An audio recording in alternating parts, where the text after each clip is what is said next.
a damn fine cup of coffee. Welcome on in to your Sunrise Book Club. Today, we're continuing our journey through American Cosmic, UFOs, religion, and technology. Now, if you've been with me, we've been on a wild ride of belief, the subconscious, and the media. We started with two scientists out in the desert with the author at a UFO crash site outside of Roswell. They recovered anomalous material, researched it, and determined it's either $1 billion prank or a piece from a UFO craft. Then we met a special little guy who goes by the name of Tyler D. He keeps his shit secret because he doesn't want to be found out. He's one of the top level scientists at NASA. He puts experiments on basically all the space shuttle launches. He has a bunch of biomedical patents. He's the reason why pacemakers can last longer now. Anywho, he claims to be in contact with off-world intelligences that beam him his experiments. He describes all of his experiments as memories, right? So he's talking with an off-world intelligence. He also claims that when he's at work at NASA, he works in a room that is just kind of like empty, but it's a room of freedom. Any idea is okay in that room. You could come in that room talking about purple unicorns and they'll be like, okay, let's make it happen. Next to this room is a locked room that has something inside of it that Tyler says emits energy that attracts these ideas in. So that was Tyler's chapter. Then we met James, one of the scientists out in the desert who studied the piece of UFO.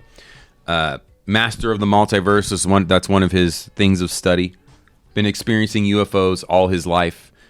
Remains anonymous in this book, again, because people don't want to get found out. We'll learn about the Invisible College today. So that's the kind of the stuff we've been getting into. With the media, we learned last week about how everything we watch will subconsciously bury itself into our brain and kind of meld with our belief. So sometimes our memories aren't memories, they're what we watched or something like that. Which makes this whole deal even tougher. We know that they're here, we just don't know what the fuck they are. This morning, on your Sunrise Book Club, we are checking out Chapter 5, called The Material Code. Each of these chapters starts with a quote. Today, we're in luck because we start with a quote from the man himself. Not just one quote, two quotes from Jacques Vallée, this streamer's favorite ufologist.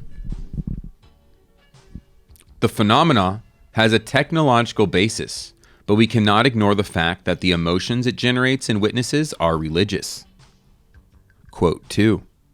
Everything works, in my opinion, as if the phenomena were the product of a technology that followed well-defined rules and patterns. Though fantastic by ordinary human standards, its impact in shaping man's long-term creativity and unconscious impulses is probably enormous. Jacques Vallée. Thanks, Mr. Vallée.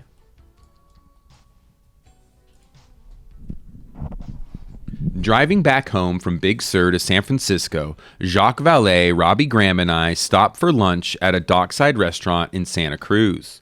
The sun sparkled on the waves. The day was gorgeous, and I was enjoying the coastline and the salty air. As we sat and gazed at the view, I realized that the restaurant was serving as a debriefing station. For the past week, we had been immersed in a small, intensive seminar with people who studied the UFO phenomena and religious events associated with the paranormal. There had even been a sighting of a UFO while we were there, although none of us had seen it. A small group of skywatchers sitting on the rocky rim of the Pacific Ocean had spotted a bright, shiny star-like object dancing about in the sky on the night of our arrival. Jacques and I interviewed one of the people who saw and photographed the object. He recently had been through a life transformation, and he interpreted the sighting as confirmation that he was on the right path. After lunch, Jacques drove me to meet my brother in San Francisco. When he dropped me off, he gifted me with several of his books, one of which was The Invisible College, what a group of scientists has discovered about UFO influence on the human race. We gotta get that one. The Invisible College, Jacques wrote, was J. Allen Hynek's name for a small group of researchers. And bing, bing, bing. Oh, if we mention J. Allen Hynek, we got to see him. So this is the OG of OG UFO researchers. Started off as a super skeptic. He's where we get the original swamp gas explanations. But there were cases that he was put on that opened his mind, and he became one of the godfathers of the weird. He told the Air Force, this is real, we need to worry about it. The Air Force told him, fuck off, buddy. We're going to have other people research it. Then that's where we get the Condon report that gave us even crazier explanations for what people were seeing in the skies.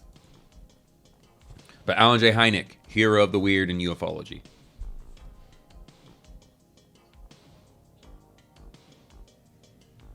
So the Invisible College was his name for a group of researchers, small group of researchers, scientists, and academics who studied the phenomenon, UFOs, under the cover of anonymity. Hynek, an academic and astronomer himself, in the 1970s was a scientific consultant to the U.S. Air Force program to study UFOs called Project Blue Book. The term Invisible College harked back to the scientists who affiliated with Robert Boyle in the early 1700s, at a time when science was considered a suspect and potentially demonic practice. The group is thought of to have been a precursor to the Royal Society of London, the oldest established scientific institution in Europe. In my brother's car, I opened the book Jacques had signed and dated it October 2014. The copyright page showed that it was originally published in 1975 and had been re-released in July 2014. I was struck by the last paragraph of Jacques' preface in the 2014 edition, because, and here it is, here's the preface from old Jacques. Because these questions are as open today as they were in 1975, we have decided to reprint this book and to place these burning issues before a new generation of interested readers. The book I held in my hands was a key, though at the time, I didn't know it. It was 3 years later, after my trip to New Mexico, after my work with Tyler and James, that the realization dawned on me. Jacques' early work, which brought research to the proto-internet together with remote viewing and extraordinary mind-body states, clarified a new framework for understanding the technology sacred. Okay? So think about it. This guy, also one of the secret fathers of the internet. He was working on the proto-internet at SRI with two of our other favorites, Russell Targ and Harold Puthoff. Targ and Puthoff were working on remote viewing. That's our ability to move our consciousness anywhere, gather information, all that good stuff. What's the internet but a way for us to physically move our minds somewhere and gather information? So it's like he brought the spiritual physical. So he really is the perfect guy for the research of UFOs, the material and the spiritual aspects of it, because both of those are very real. But gosh, yeah, the proto-internet, interesting. It's just so, when you find out the origins of things, it really just opens your mind to other, I don't know, it's just interesting to think that the internet was being studied at the same time as psychic abilities. They go hand in hand.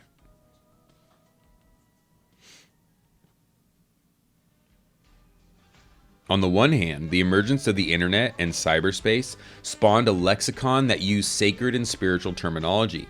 Some computer coders even imagined that human consciousness could be downloaded into a non-biological container like a computer and become unfettered, free, and even immortal. On the other hand, Jacques' work was unique in that he highlighted how the UFO was associated with the sacred, but he also suggested that it worked like technology. His early work revealed that UFO events function like contemporary artificial intelligence, under the radar, and almost invisibly, as in the case of contemporary social bots. Basically telling us the bots that work in our networks, the fake profiles, they work on a deep subconscious level and they do shift things. We can't even detect it. Jacques' concept of the UFO event as a technology is a recurrent theme in his work. For Jacques, secrecy and camouflage is integral to the efficacy and persistence of this technological phenomenon, UFOs. In much the same way as technologies like social bots affect cultural change that is completely under the radar of consciousness. That is where it is most effective. And judging by the life and technologies produced by invisible people like Tyler, I finally understand how this is so. Yeah, like Tyler has affected much in the biomedical industry. He holds over 40 patents and he's a mega billionaire. And that stuff that affects our life every day. And we know nothing about him, but he moves in the deep subconscious of our culture. So DW's arguing that UFOs work in this same way. Or Jacques, sorry, is arguing that UFOs work in the same way because that's the most effective way to work. Now we're going to talk about the merging of computer science and religious studies back in the 70s. The Invisible College is replete with allusions to the Catholic history and culture. The issues he focuses on are in fact the very issues I focused on in my own work on Catholic history. Before I ever considered UFOs, I researched and wrote about the history and metaphysics of purgatory. Purgatory is a Catholic doctrine that was defined in the 13th century. It refers to a state where souls go that are not perfect enough to get into heaven. In purgatory, souls undergo a process of purification that will eventually allow them to enter heaven. In the 12th and 13th centuries, philosopher theologians known as scholastics debated whether purgatory was an actual place or more spiritual and purely immaterial. Respected witnesses reported seeing souls from purgatory and testified to physical traces left by them, like burn marks on tables. How could immaterial things like souls leave material traces? The scholastics had recently discovered the works of Aristotle and had begun to apply his dualistic ideas to their own theologies. They were working out what would later become the philosophical position called the mind-body dualism, the belief that the mind or spirit is separate from the body and is immaterial. Jacques identified the very same conundrum with respect to the UFO phenomenon. He wrote, "The UFO phenomenon is a direct challenge to this arbitrary dichotomy between physical reality and spiritual reality." He advances that researchers throw out the dichotomy because it skews the data. Within ufology, there have arisen two main schools. One emphasizes material issues, and the other addresses subjective and spiritual issues. The materialist school focuses on the empirical effects of UFOs, like radiation burns on material objects or on people, blips on the radar, and sightings. This school focuses on the nuts and bolts of the UFO event. The other school arose with the advent of the application of hypnotic regression to experiencers and with the contactee and abduction movements. It focuses on the experiencers themselves and the content of the extraterrestrial message. This bifurcation of the UFO historiography, or this split in the two ideas, was not only a property of the two schools whose members were sometimes openly antagonistic, but also a characteristic of the UFO report itself. And that right here, sometimes antagonistic, right? That's not good. We don't need to be fighting about the material and spiritual reality of UFOs, because guess what? The top minds who have been researching it all their fucking lives will tell you that it's both. It's not purely technological. It's not purely spiritual. It's both. It's the perfect marriage of the two. It's like what we are aspiring to be as humanity, right? We continue to grow our technology. We continue to grow our good works with that. Hopefully. But yeah, we don't butt heads. We need to link arms and see what similarities we have in both camps. In his field of research, Jacques found that people tended to report different things depending on whom they were speaking. This happened in the case of Betty and Barney Hill. They reported empirical evidence to the Air Force, the sighting of the star-like object. But when describing their experience to people they felt would not be inclined to scoff, like Donald Kehoe, another hero of the weird, former government man, military man, and later their therapist, who ironically did not believe in UFOs, they divulged the story of the encounter with non-human beings. Jacques noted that this pattern was repeated so often that when scientists and military discuss UFOs, they are not talking about the same part of the phenomena the public perceives. In other words, there are two data sets, one which consists of empirical and material effects, the other which comprises of psychic, or subjective aspects of the phenomenon. What keeps these two data sets separate, one secret, the other told to authorities, is fear of public ridicule, or worse, loss of one's job or credibility. The quote-unquote absurd keeps the phenomenon, UFOs, hidden and on the margin of legitimate sociality. Basically, when you tell a story that's too weird, people think you're a weirdo, then you become an outcast. Nothing's changed since the good old days of the Inquisition, huh? Well, I mean, yeah, a lot's changed. We don't get like strapped down and murdered anymore for it, for the most part. But that's why the weird, it's going to take a long time for the weird to become, it's going to happen, maybe not in our lifetime, but for people to become okay with like sharing all that stuff, you know?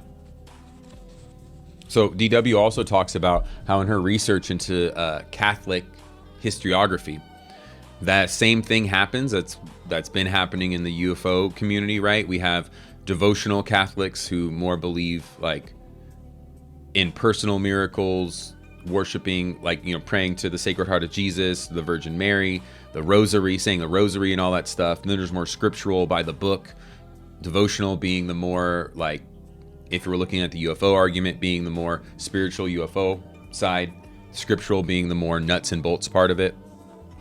They butt heads as well. So this is like a tradition. Yo!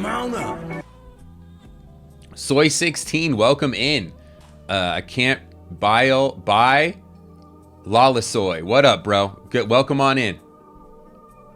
So DW just talks about for a little bit how she finds the same two groups in Catholic history as well. Just kind of butting heads over, is it more spiritual? Is it more just nuts and bolts, like in our heads? The nuts and bolts school of UFO researchers believe that given time and dependent on their complete disavowal of the psychic, weird, and subjective components of the events, mainstream science will embrace their findings. Yet this may never happen. At least it will not happen soon. The reasons for this are hinted at in Jacques' book, where he wrote that the subterranean and hidden nature of the UFO phenomena is part of its logic. He proposed that something revolutionary was afoot. Using the history of Christianity as an analogy, early Christianity began as a subterranean belief system, a fringe belief that circulated among various populations and was even actively suppressed by the elites of the era. This counterculture was too absurd to retain the attention of a reader of Plato. Yet, this counterculture, or countercultures, as Christian communities in the first century were truly diverse, was vindicated when Christianity erupted into a state religion, eventually enjoying its current status, with billions of practitioners, many of them elites. This is the logic of camouflage. It is sneaky, and time is on its side. What Jacques Vallée is arguing, I think, here is that the UFOs, they work deep in the subconscious because it's the best way to affect change. It's actually their whole deal is to change things and affect us through deep, like the camouflage, the logic camouflage, which was happened with early Christianity. Lots of different separate beliefs that were underground, then explode, and now it is what it is now. What were the mechanisms by which the subterranean forms of Christianity took root and eventually supplanted the Roman imperial theology? How did it maintain its relative dominance over 2,000 years? Two drivers are important. The first being media technologies, or forms of official mediated communication like art and iconography. Then the printing press, the final modern mass media. Additionally, the message of early Christianity appealed to slaves, women, and non-citizens of the Roman Empire. The Apostle Paul taught that Jesus had brought a message of salvation for all people, regardless of gender or social position. This was the counterculture belief system. It is seeped in various subcultures of Rome until it exploded triumphantly in Rome's state religion, Roman Catholicism, which literally means Roman Universalism. The message of salvation for all people had to appear absurd to the Roman ruling class. Certainly the fact that Christians, quote unquote, ate their God was scandalous to the Romans, who called Christians cannibals. When I remind my students that receiving communion entails quote unquote eating Jesus, they are usually horrified. They've become acclimated to the absurd. But the absurd is what kept the Christian message from being visible to the Roman ruling class. While its other countercultural message appealed to the disenfranchised, the element of the absurd, Jacques pointed out, is part of the logic of the UFO phenomena. Contact between human participants and the UFO phenomenon occurs under conditions controlled by the latter. Its characteristic features is a constant factor of absurdity that leads to a rejection of the story by the upper layers of the target society and the absorption at a deep unconscious level of the symbols conveyed by the encounters. The absurd keeps many potential researchers away from studying UFO events. 2 former students accompanied me to a meeting with a well-known experiencer. In every way, the experiencer's story was a textbook case of a UFO sighting. He was a credible witness in that he was a businessman and a pilot and was well known in his community. One day when out fishing, he saw a series of aerial phenomena. As a pilot, he knew that they were not aircraft. By the time I got to know him, he had told his story repeatedly on television and at conferences. My students were riveted by his testimony, right up until he described flying past the planet Mars on the astral plane and seeing Bigfoot. Oh, gotta believe that, baby. Bigfoot is a traveler, my friends. I recall my students' stricken faces as they looked to me for guidance. Their lips formed silent questions. Should we believe this guy? At that point, and you should. At that point, I had become so accustomed to the absurd within both UFO testimonies and Catholic devotional history that such claims didn't faze me. The logic of religion is not rational, although it does form patterns. But that doesn't mean it doesn't have real-world effects or that it doesn't proceed by an internal logic, which is what Vallée has argued. I told my students that I would explain the absurdity later that day. Within some religious traditions, including Chan or Zen Buddhism, the absurd is intentionally cultivated to an extreme degree. Oh, that's cool. Zen masters or advanced practitioners pose koans or short, nonsensical anecdotes to lead their students to experience a quote-unquote enlightenment or satori, a mystical experience. That is one of the goals of the religion. That's tight. What is the sound of one hand clapping? Is perhaps the best known koan. It doesn't have an answer. And that is the point. The koan fatigues the rational mind, which eventually shuts down to allow for an experience of enlightenment. Jacques wonders if the absurd elements of the UFO event could be like a koan, something that allows humans to attain a state of mind quite different from which characterizes normal consciousness. Could the UFO phenomenon be a mass koan working on millions of people, not just a few? The logic of camouflage works partly because the element of the absurd keeps what is camouflaged underground and hidden, and the absurdity of UFO testimonies ensures that they are not studied in any official or public capacity. What academic would touch the topic of Bigfoot on Mars? George Hansen has written about the absurdity of UFO events in his book, The Trickster and the Paranormal. He argues that a trickster element of absurdity is inherent to the paranormal and the supernatural, including UFOs. His central theme is that psychic, the paranormal, and the supernatural are fundamentally linked to the destructing change, transition, disorder, marginality, and ephemeral fluidity, ambiguity, and blurring of boundaries. In contrast, the phenomena are repressed or excluded, with order, structure, routine, stasis, regularity, precision, rigidity, and clear demarcation. He links the proliferation of practices and beliefs associated with the paranormal to cultural revolutions and instability. So basically, our minds link, what he's saying here, our minds link the weird with fucked up shit, and the non-weird with society, with order, with regulation. So it's another reason why it's hard to bring it to the forefront, because we view this stuff as disorder. When entire cultures undergo profound change, there's often an upsurge of interest in the paranormal. During the breakup of the former USSR, there was an explosion of paranormal activity throughout Eastern Europe. Healers and psychics featured prominently in the media. This should not have been a surprise because anthropologists have shown that the supernatural has figured into thousands of cultural revitalization movements. Similarly, historian William A. Christian has linked apparitions of the Virgin Mary to Spanish and European revolutions and social and political upheavals. The paranormal, provocative, and subterranean all come together in Jacques' analysis of the apparitions of the Virgin Mary. And let's get into that. Jacques' most elaborate example of the technological patterns associated with the phenomena is not a UFO event at all, but an event of religious history. For millions and maybe billions of Catholics, the apparition of the Virgin Mary in Fatima, Portugal, in Lourdes, France, and on the Mount of Tepeyac in Mexico are formative in their faith. At these locations, the Virgin Mary has quote-unquote appeared at various times, mostly to children. The apparitions attract the attention of local communities, and the word spreads to other villages and towns and eventually to other countries. These locations have become sites of hierophany, places where the sacred touches down upon earth. I think I gotta look it up, but I think I've been to Mount Tepeyac in Mexico. I went with my good friend in college because we got to go out to his family's rancho, and then Jerez, where his family lives. And then we went to a religious theme park, and it was fucking awesome. This is way back in the day when I was a super skeptic and stuff. But I remember, I was like, oh, so this is a place where people claim to have seen the Virgin Mary. So I think I've been there. I gotta double check that. That's fucking cool.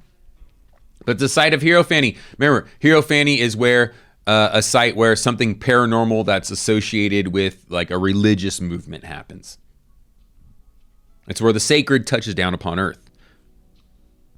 Apparitions of the Virgin Mary are a convention of the Catholic devotional culture, and the mere mention of an apparition will attract crowds of believers and skeptics.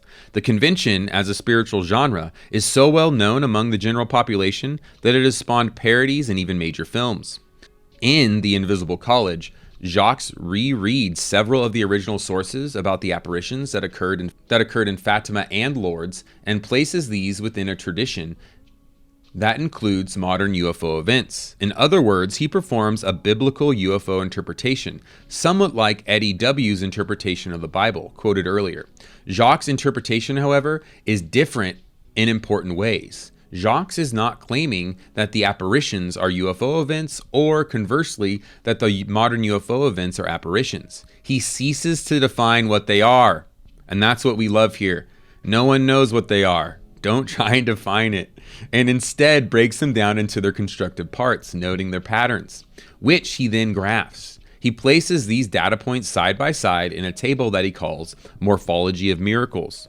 Later in the book, he does suggest a conclusion, but it is not what one expects. He doesn't argue that there are visitations from a being that a culture once called the Virgin Mary, and that moderns now call extraterrestrial. Instead, he suggests an analysis based on social effects, identifying both apparitions and UFOs as manifestations of a single control mechanism that works like a schedule of reinforcement. In psychology, scheduled reinforcements influence behavior by means of rewards or punishments. A well-known example of a reinforcement schedule is the case of Ivan Pavlov's dog, who learned to salivate when they heard a bell and were given a treat. The salivation response was cultivated through the process of reward and association. Interesting. So what's going on here? Is that higher level consciousness just rewarding us with little treats of mystical experiences and terrifying experiences with entities?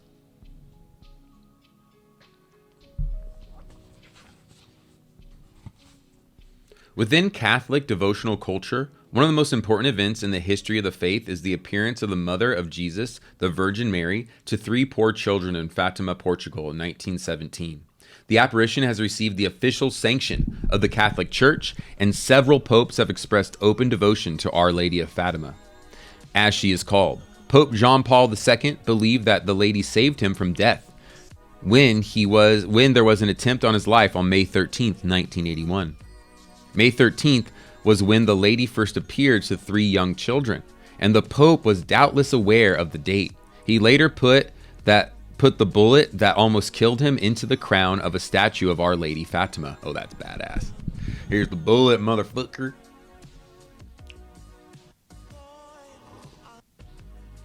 Love a good old bullet in a religious sacred item.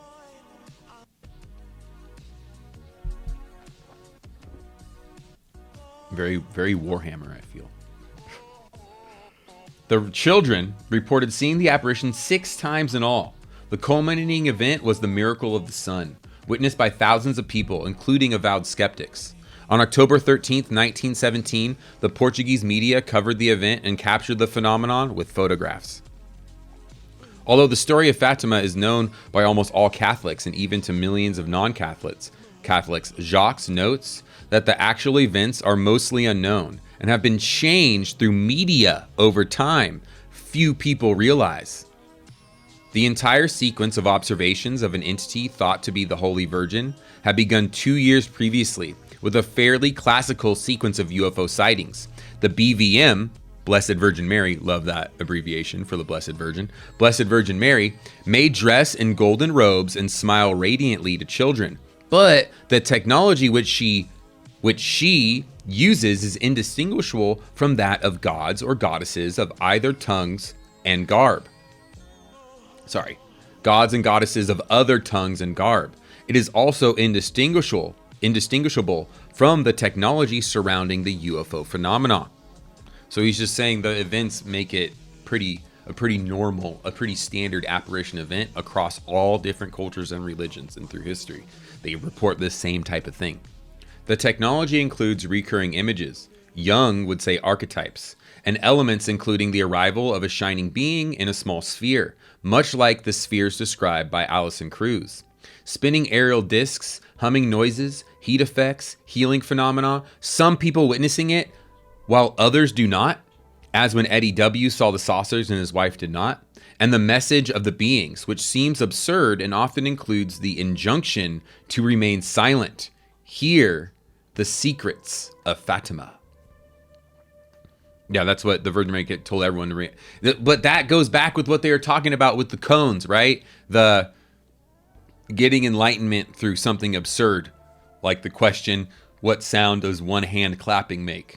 Just being an example of like those kind of questions that are supposed to tire out your rational mind so your subconscious mind takes over. Months before the apparitions of the Virgin, Lucia was out walking on a hillside when she saw a shining cloud descend from the sky. In the cloud was the outline of a human form. She saw this again on a subsequent walk. Then one day, when she and her cousins were out playing, a white light passed over them, and the human-like being appeared. This time, she was clearly observable as a shining youth. She gave the children instructions. They were to pray and do penance. The experience left the children physically innervated for hours, as notes Jacques. This is a pattern in UFO contact events. The request that the children perform prayers and penances reminded me of Tyler's protocol and practices that he believes help him connect with his beings. And again, when I'm talking about not prayer in any sense, that might be the modern take on it. It's more like meditation. It's just a way to clear your mind, no matter what you're fucking praying to. It's a way to calm your mind and clear it. That's probably more what the entity means when it's telling the children to motherfucking pray. The records of the children's testimonies indicate that they identified the lady as just as a lady, not as the Virgin Mary. Although the entity had said that she was from heaven. She appeared to the children as an oval of bright light, and she instructed them to return to the same place every month where she would greet them. They did so, and as rumors of the event spread, crowds swelled to the thousands. Although only the children could see the lady, others reported seeing a cloud descend when the lady was supposed to appear and ascend when she disappeared. They also reported hearing a buzzing sound when the lady was supposedly speaking to the children. Journalist Maria de Freitas interviewed an eyewitness. This gels with sounds, like sound waves making everything that we've read about before. Lucia jumped up and exclaimed, "Oh, there she comes. Already there was the lightning." And then ran to kneel at the foot of the oak.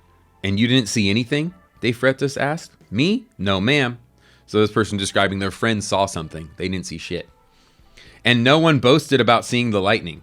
We would follow the children and kneel in the middle of the field. Lucia would raise her hands and say, "You bade me come here. What do you wish of me?" And then could be heard a buzzing sound that seemed to be like that of a bee. I took care to discern whether it was the lady speaking. And everyone heard it, the reporter asked. "Well, it could be heard very well," she answered. At least 30,000 and perhaps as many as 100,000 people showed up to see the display that the children predicted would happen on May 13th. Among them, skeptics, journalists, and of course, believers. The following account was written by Professor Jose Maria de Almeida, who was on the faculty at the Sciences of Coimbra in Portugal.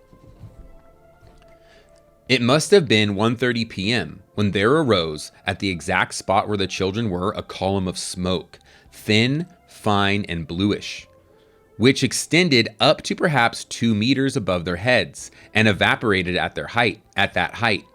This phenomenon, perfectly visible to the naked eye, lasted for a few seconds.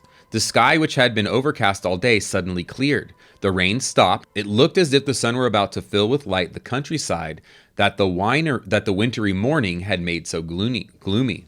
I was looking at the spot of the apparitions in a serene, if cold, expectation of something happening, and with diminishing curiosity because a long time had passed without anything to excite my attention. Suddenly, I heard an uproar and thousands of voices, and I saw the whole multitude spread out in that vast space at my feet, turn their backs to that spot where, until then, all their expectations had been focused, and look at the sun on the other side. I turned too, toward the point commanding their gaze, and I could see the sun, like a very clear disk. With its sharp edge, it gleamed without hurting the sight. It could not be confused with the sun seen through a fog. There was no fog at the moment, for it was neither veiled nor dim. The most astonishing thing was to be able to stare at the solar disk for a long time, brilliant with light and heat, without hurting the eyes or damaging the retina. Oh, that must have been so cool. During this time, the sun's disk did not remain immobile. It had a giddy motion, but not like the twinkling of a star in all its brilliance, for it spun around upon itself in a mad whirl. During the solar phenomena which I have just described, there were also changes of color in the atmosphere. Looking at the sun, I noticed that everything was becoming darkened. I looked first at the nearest object and then extended my glance further afield as far as the horizon. I saw everything had assumed an amethyst color. Then suddenly, one heard a clamor, a cry of anguish breaking from all the people. The sun, whirling wildly, seemed all at once to loosen itself from the firmament, and blood red advanced threateningly upon the earth as if to crush us with its huge fiery weight. The sensation during those moments was truly terrible. All the phenomena which I have described were observed by me in a calm and serene state of mind without any emotional disturbance. It is for others to interpret and explain them. Finally, I must declare that never before or after October 13th, 1917, have I observed a similar atmospheric or solar phenomenon. Different people reported seeing different things, yet all were convinced that they had witnessed something entirely supernatural. The church, after 13 years of investigation, approved that the event as worthy of belief, albeit under the category of private revelation, as distinguished from public revelation, which is something Catholics are obliged to believe. The phenomena, which no astronomical observatory registered, and which therefore was not natural, was witnessed by persons of all categories and all social classes, believers and unbelievers, journalists of the principal Portuguese newspapers, and even by persons some miles away. Facts which annul any explanation of collective illusion. And that's why this one's considered an actual miracle by the larger church entity, because they really research that shit. And if there's anything fake about it, they say no, because they can't. It's like, they accept anything less, people just find out that it ain't legit. So any miracle that they say is a miracle was thoroughly investigated by scientists and them. Like Fatima. Even without the church's endorsement, the Fatima apparitions would have a deep influence on the imaginations of the real lives of Catholics. One of the predictions of the lady was that Jacinta and Francisco would die before they reached adulthood, which proved sadly true. Lucia entered the order of Carmelites as a nun and would live as a cloistered member of the convent until her death in 2005. In his close readings of the apparitions, Jacques' strategy is to attend as much as possible to the first the orders of events as they transpired, keeping to the original language used by the experiencers, whom he calls participants. He ignores the second order evaluative interpretations of the entity as being the Virgin Mary. He takes the same approach to UFO events. He refuses to believe or disbelieve, for example, that Betty and Barney Hill received messages from extraterrestrials from the star system of Zeta Reticuli, which is what they claimed. He does not, however, dismiss the experiences as not having been real. Exactly. That's what we talk about. The experiences happen, but we don't know why or what. He borrows his methodology from an anthropologist, Cynthia Nelson, who studied apparitions of the Virgin Mary in Zutian, Egypt. As a phenomenologist, Nelson writes, we suspend judgment as to whether the apparition is really real, a question for scientific naturalism, and attempt rather to understand what people do when confronting stress. If men define situations as real, they are real in their consequences. This makes it possible to analyze the social effects of the phenomenon without being distracted by the content of the experiences. This method helped Jacques discover that if one graphs the occurrence of UFO flaps, the big UFO experiences when UFOs are partying, which are multiple sightings over time, the graph appears to suggest a schedule of reinforcement. Jacques is not committed to the conclusion suggested by the graph, but offers it as a speculation of a possible way forward in research. He is, however, committed to the idea that the phenomenon, UFOs, appear to be technological. The idea that contact events like apparitions of the Virgin Mary function in ways similar to technologies was also suggested to me by another innovative scholar long before I had ever met Jacques, or had even thought about UFOs. When I was applying for a graduate program, I took the opportunity to interview a professor whose work on technology inspired me. Donna Haraway was known for her work on how human technological engagement effaces with the conventional binaries between humans and technology, humans and animals, animals and technologies, and so forth. Her work presaged feminist technoscience and cyborg epistemologies, or theories of knowledge. I arrived during her office hours when she was officially available to talk to students and explain my plan to study. I told her that I wanted to study the then recent apparitions of the Virgin Mary in a small town in Yugoslavia, now Bosnia. I explained that I thought I would use Freudian analysis to understand the phenomenon. After a silence that seemed to last forever, I quickly learned that this was a bad idea. Dr. Haraway asked why I would use Western European theory to analyze another culture's belief system. After another long, seemingly interminable silence, Dr. Haraway offered some guidance. She asked me to think about what was happening internally to the experiencers who were watching the apparitions. I thought about that, and at the time I had no idea. She then asked another question. What happens to you when you watch a movie? I still don't understand the point she was trying to make, but these questions would later help me understand Jacques' research on the connections between contact events and technologies. Could media technologies, even movies like 2001: A Space Odyssey, function like apparitions? Ooh. Oh. I mean, yeah, that's what we've been talking about, I feel like. So let's get back into 2001: A Space Odyssey and network religion's autonomous agents. Toward the end of The Invisible College, Jacques outlines a morphology of miracles. He places the elements of apparitions alongside elements of UFO sightings and events. They include the following: human sounds associated with the sighting, the arrival of a shining disc, globe, or sphere, feelings of innervation, energy, a lot of energy, After a sighting, sounds like thunder or booms and unusual clouds. He does not mention, although he could have, the ensuing transformation of personality that often occurs, in which the experiencers feel as if they have a mission to completely rearrange their lives to fulfill it. There is also the psychic component that Jacques mentions, which was reported by the children who witnessed the apparition, as well as by Saint Teresa of Avila. This component is experienced as a direct knowing of what the beings seem to communicate.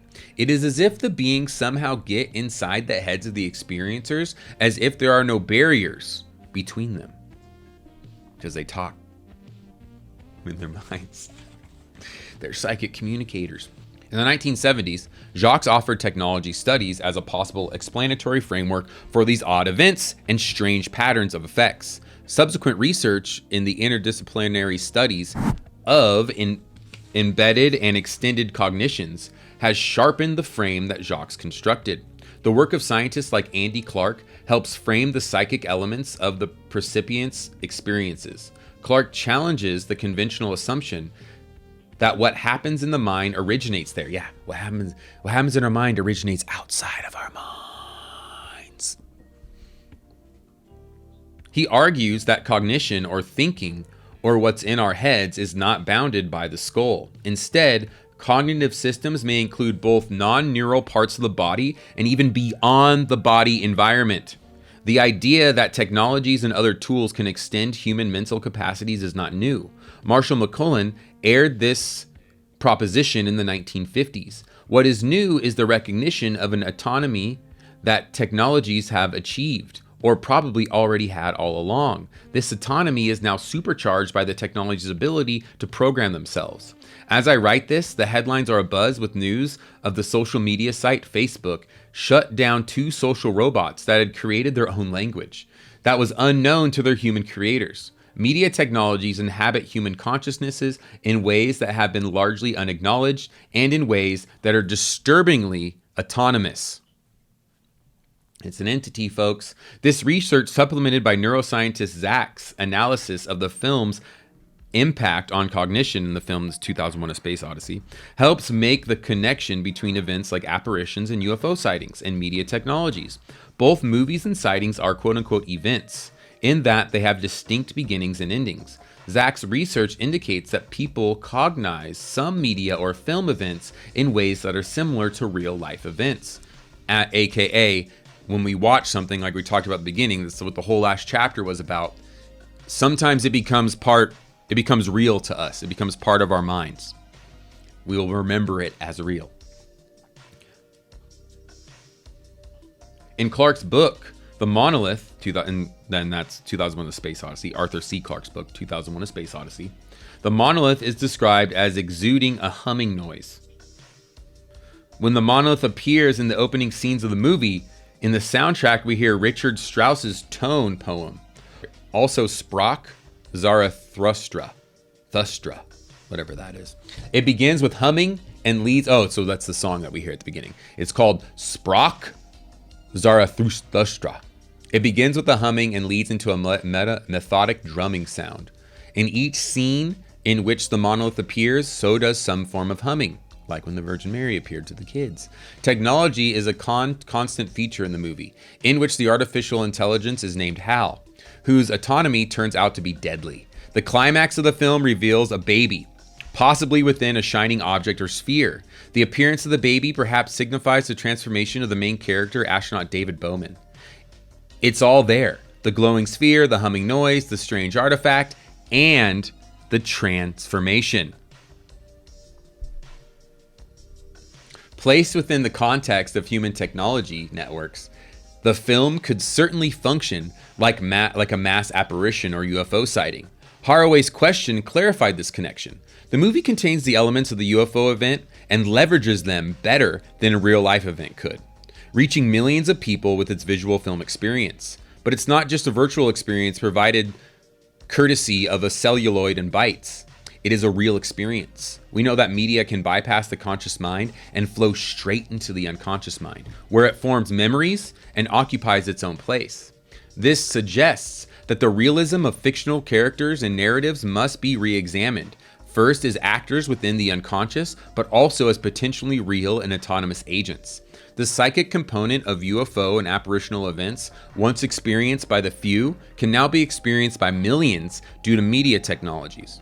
The beings really are in our heads. For those born in the 1950s and beyond, these beings first entered our minds when we were children watching shows about UFOs and aliens, and continue to live there now that we are adults. As Clark points out, we should consider the possibility of a vast, parallel coalition of more or less influential forces whose largely self-organizing unfolding makes each of us the thinking beings we are.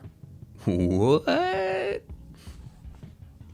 In Catherine Hales suggests how events and media populated with Jacques' morphology of elements can inhabit our universe. The underlying issues involve the very complex dynamics between deeply layered technologically built environments and human agency in both its conscious and unconscious manifestations. Recent work across a range of fields interested in this relation, neuroscience, psychology, cognitive science, and others, indicates that the unconscious plays a much larger role than had previously been thought in determining goals, setting priorities, and other activities normally associated with consciousness. You are what you eat. As above, so below. What you feed your brain is what you become. The new unconscious is also, as it is called, responds in flexible and sophisticated ways to the environment while remaining inaccessible to consciousness. The conclusion supported by a wealth of experimental and empirical evidence. This insight illuminates the role of the book encounter and now the media encounter. It plays an evolution of anomalous events from their initial interpretation to their subsequent narrative, elaboration into stories, films, urban legends, and lore. Much of this process takes place beyond conscious awareness, so it functions invisibly. That is, it is camouflaged. Jacques' early work anticipates these developments. His work on ARPANET, that's the very first version of the internet, was called ARPANET. The prototype of the internet occurred within the rich, mind-bending environment of Silicon Valley in the 1970s. He was steeped in information studies, computer science, and studies of remote viewing and telepathy. These studies were not separate. Some of Jacques' early publications focused on the effects of the burgeoning new technologies on the human mind and experience. His research on remote viewing within the medium of the internet and what was then called computer conferencing was published in several venues. One advantage of the internet and of computer conferencing, he wrote, was that it provided a way to date and timestamp observations made by separate individuals who were far removed from each other in space and time. In effect, the technology confirmed the impressions and thoughts that people would happen to have simultaneously. Vallée also suggested that human interface with the burgeoning technologies would shift the experience of time and space and reveal a more accurate model of time and space and of consciousness. And this is a quote from old Jackie here. The theory of space and time is a cultural artifact made possible by the invention of graph paper. If we had invented the digital computer before graph paper, we might have a very different theory of information today. What modern computer scientists have realized is that ordering by space and time is the worst possible way to store data. If there is no time dimension, as we usually assume there is, we may be traversing incidents by association. Modern computers retrieve information associatively.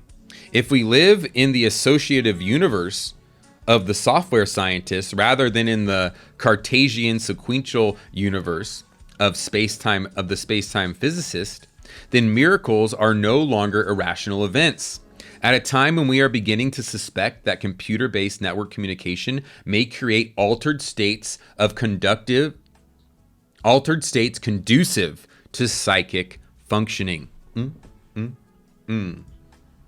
light side of the internet and technology. In other words, experiences that currently appear uncanny and inform religious experience, like synchronicities and powerful meaning-filled coincidences, could be seen to have been generated by an associative process that worked like a search engine. They would no longer appear to be miraculous because they would be generated through a field of technological human interface and exchange. One example of this is the social bot-generated synchronicity. I had been working on this phenomenon when I decided to reach out to Jacques and tell him of my findings. My work had thus far been exploratory. I was collecting synchronicities that people had experienced on social media that involved advertisements and social bots. There were so many, and experiencers reported that they were no less powerful than the conventional types of synchronicities that I had encountered in my previous work on Catholic devotional cultures. Jacques alerted me to articles he had written about this topic in the 1970s. Of course, this was prior to the rise of the social bot, and the experiences that involved new technologies had changed since the original research. Jacques had wondered, is it possible to promote coincidences and peculiar effects by systematically creating physical information structures? Consciousness could be defined as the process by which information associations are retrieved and traversed. Jacques not only accurately predicted the types of anomalous experiences people would have using digital technologies, but also indicated that these experiences would influence the theories of consciousness. AKA, Jacques knew what was coming with this net. He knew, I'm sure all the scientists who were working on it did, just on the unnamed ones. He knew how influential it would be. Even right now, everything you look at, it influences you just a tiny titty on the internet, you know? Experiences of synchronicities, as Nietzsche pointed out in the 19th century, are the engines of religious belief and practice. They function this way for practitioners within UFO cultures, as much as they do for members of the Catholic cultures. Nietzsche was warning against the easy adoption of the quote-unquote religious position regarding them. And he suggested that one instead focus on how the human mind has reached its highest ability, that is, to ascertain the interplay of chance and interpretive skill. In other words, he suggests that rather than leading to dogmatic religiosity, these experiences should instead lead to the state of wonder about existence. Amen. His aphorism ends on a decidedly mystical note. And this is Nietzsche speaking on synchronicities. We do not want either to think too highly of this dexterity of our wisdom when the wonderful harmony which results from playing on our instrument sometimes surprises us too much. A harmony which sounds too well for us to dare to ascribe it to ourselves. In fact, now and then, there is one who plays with us, beloved Chance. He leads our hands occasionally, and even the all-wisest Providence could not devise any finer music than that which our foolish hand is then capable.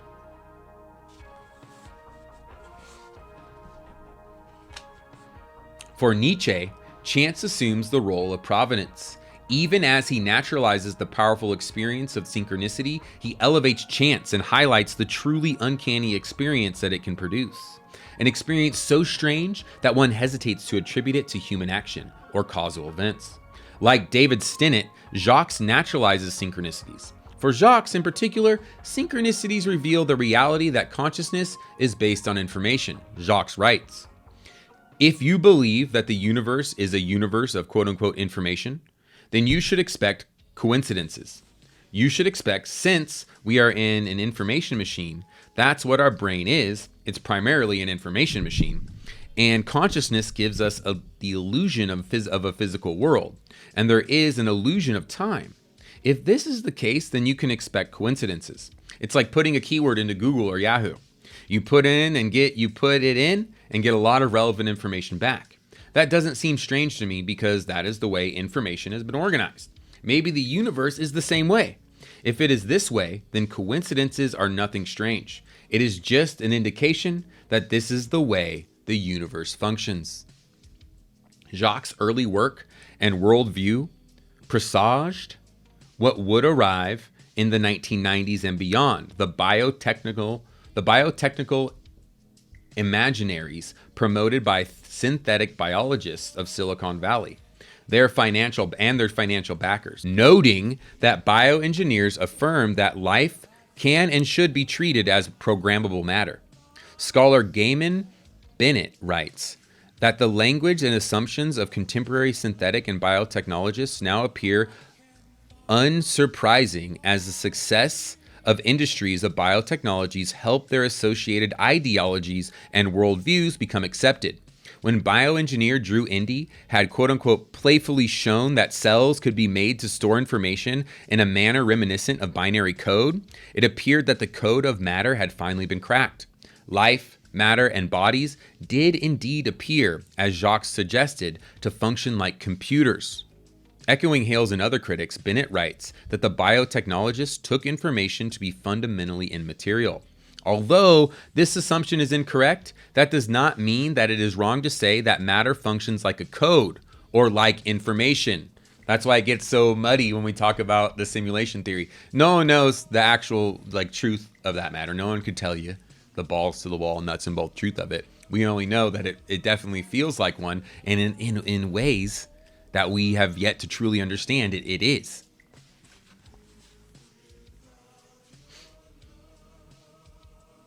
Human satellites and DNA, the materiality of information. Like Jacques, Tyler believes that the phenomena, UFOs and aliens, is technological. He believes that it interfaces with humans directly through biotechnological antenna, cellular functions, or even human DNA. In this sense, he assumes humans are technologies. Tyler does not believe that information is immaterial, but he posits that a model of the universe in which information and matter exist at different frequencies. I'll go with that. In the search for extraterrestrial life, humans are the preferred sensor, Tyler said. SETI, the search for extraterrestrial intelligence, seems to look in all the wrong places with all the wrong sensors. I guess any search is better than no search, but it won't come from a laser detector. The best detectors are humans like you and their net results, and maybe certain light frequencies or the study of physical relics. The wavelength of optical lasers is unlikely to find anything, but it sounds good and can obtain funding. Yeah. SETI, that's interesting. So according to Tyler D, he believes SETI ain't gonna find shit because we're using human technology. Well, we're using just tech. The best detectors are ourselves. We can get ourselves in the frequency and make contact. We don't need no fucking special laser tech. In his opinion, it was a spiritual process. And here's a quote from Tyler D talking about his spiritual process of connecting to the other side. From a Christian religious perspective, human interface with God through the practice of worship and prayer with a mechanism called the Holy Spirit. My view and philosophy starts with that as my framework. It is further developed than this though. In that I believe that the human body and mind act like a computer that is best modeled for how it all works. It's hard not to see that as a viable model if you study the human anatomy and the process of life. The human spine, when dissected under live conditions, looks much like a very elaborate electrical circuit with color-coded wires as nerves and blood vessels. The first time I observed a long incision for scoliosis surgery, I remember how much the spine, when opened up in surgery, looked like the electrical panel inside an expensive satellite. You hear scientists speak about our brain as the central processor and our nerves as the motors of our muscles. The power source to the body is our energy, which is obtained from the food we eat, which is created by the energy in sunlight. Some would say our RAM is the prefrontal lobe and our hard drive is housed in our hippocampus. And the motherboard is likened to our skeleton, which provides the structure to our body. A peripheral might be our arms and legs. The mouse has already become our index finger. Tyler continued by describing the energetic processes of the human body. DNA stores biophotonic particles as data, where it is transferred through our body very much like optical data in fiber optic wiring.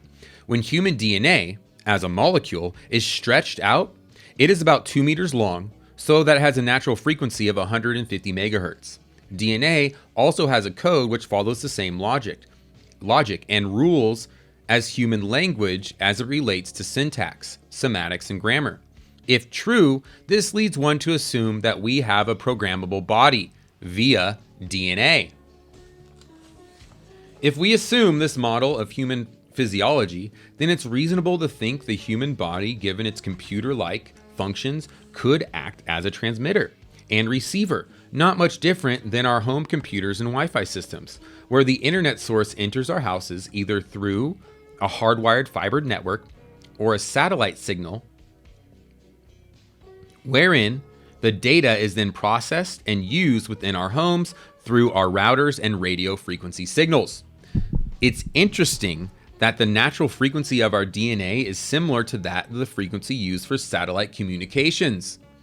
Also, taking the computer model a step further, the calcium in our bones and its physical hard structure could act much like a large antenna to aid in sending and receiving data, as well as to house many of our DNA and stem cells in the bone marrow. In this model, the human body and DNA become a biological internet, and the data is likely stored within light protons, which in recent studies indicates an ability for the photon to share an exact twin state without restrictions of time and space. In other words, when a force of energy is excited in one photon, its sister photon, thousands of miles away, experiences the same force instantaneously, which is referred to as entanglement. Spooky movement from afar. Tyler's understand that kind of explains how we can do remote viewing, psychic abilities, all that good stuff. Tyler's understanding of the body/phenomenon UFO interface as an information translational process is grounded in materiality. The body and materiality are indispensable conditions for this process. He believes. He also refers to the idea that the human brain is not the center for thinking or even the most important types of thoughts, the kind that lead to innovative and truly creative thinking. I find that his memory/contact with an intelligent source or God is much smarter than me, is more creative and carries more energy and insight than I ever could using my own RAM and hard drive in my simple mind. I need to have access to the depth and wisdom of this godlike internet to reach the fullest potential in my life, it seems. I practice a protocol of yoga to access my router rather than my RAM, direct sunlight to charge my DNA, photonic cells, propagate the natural energy outside in nature, and focus on my core body rather than my brain, given that the concentration of our DNA has been in our hips and neck. I think that humans like to believe the head is the smartest and only part of their intelligent system, but this is probably because it is the location that houses our sensors, eyes, ears, and nose. The body becomes as important or even more important than our brains to optimize the storage, reception, and transmission of this divine signal. So for people who practice calming the mind to allow the body to become more involved in the quote-unquote thinking process and perform functions that stimulate their computer, router, and Wi-Fi signals, it wouldn't be surprising to find out that they are much more creative, productive, and intelligent. They've learned to leverage whatever knowledge is on the internet of the divine universe rather than rely on our small, outdated laptop, their personal brain, that has no internet signal. Yeah, wow. It's a full body experience. That's a great way to put it. It's like motivating to take care of it all. Bennett says that the synthetic biologists of Silicon Valley and their biotechnological lexicons have become normative. That is, their worldviews are now our worldviews. The cultural worlds of the biotech industries impact and influence millions and perhaps billions of lives. Their beliefs about what is sacred or beyond human filter through media technologies and into our own imaginations and memories. The human body is at the center of this sacred interface. The latest generation of scientists understands the materiality of information. Dr. Nicole Younger-Halpern, quantum physicist and author of the blog Quantum Frontiers, a blog by the Institute of Quantum Information and Matter at Caltech, writes this: I like my quantum information physical. Scientists like James and Tyler are working to identify just what this material substance is and how it works. What is the ether, the matter of our subconscious? That's what we're going to dive into, or at least the study of it, because I don't think we know. The study of it next time. The human receiver, matter, information, energy, contact. That, another banger of a wild ride of a freaking chapter, the material code, basically learning that scientists have found and theorized that DNA is programmable. Jacques Vallée has theorized that the phenomena is real, but it is both technological and spiritual. And that the two sides that are arguing just need to link arms and be like, we need to figure this out. Not just argue whether it's purely materialistic or purely a spiritual phenomena. Basically, once again, we've confirmed that we know that they're here. We know people are in contact. We know there are abductions. What, why, how, or who, we have no freaking clue. And that was your Sunrise Book Club. Thank you for joining me for American Cosmic. We'll be back next Wednesday